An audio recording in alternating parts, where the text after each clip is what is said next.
ஆண்டவருடைய பிள்ளைகளே, யாருமே வர முடியாத இடத்திலே, யாருமே வரக்கூடாத இடத்திலே கர்த்தர் உங்களுக்காக வருவேன் என்று வாக்கு கொடுக்கிறார். நீங்க நினைக்கலாம், இந்த இடத்துல யார் பாஸ்டர் எனக்கு வருவா, இந்த இடத்துல யார் எனக்காக வழக்காடுவா, இந்த இடத்துல யார் எனக்காக இருப்பா, ரொம்ப இருட்டா இருக்குது, இந்த இடத்துல நான் இப்படிப்பட்ட ஒரு சூழ்நிலையிலே சிக்கி கொண்டு இருக்கிறேன் அப்படின்னு யாருக்குமே தெரியாது. எங்க அப்பா தெரிஞ்சா வந்திருப்பாரு, எங்க அம்மா தெரிஞ்சா வந்திருப்பாங்களே, ஆனா யாருக்குமே தெரியாத மாதிரி அப்படிப்பட்ட ஒரு பிரச்சனையில நான் சிக்கி இருக்கிறேன்.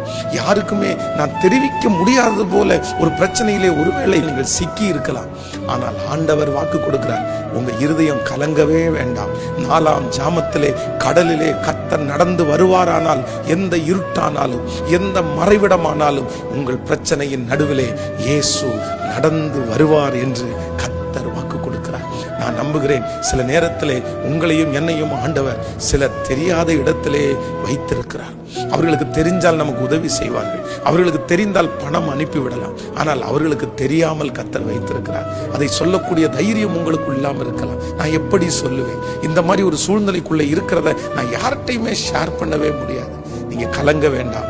4ஆம் ஜாமத்திலே கடலிலே நடந்து வந்த கர்த்தர் இன்று வாக்கு கொடுக்கிறார், யாரும் அறியாத இடத்திலே நான் வருவேன், யாருக்கும் தெரியாத இடத்திலே நான் வந்து உனக்கு நான் உதவி செய்வேன். நம்புறவர்கள் ஆமென்.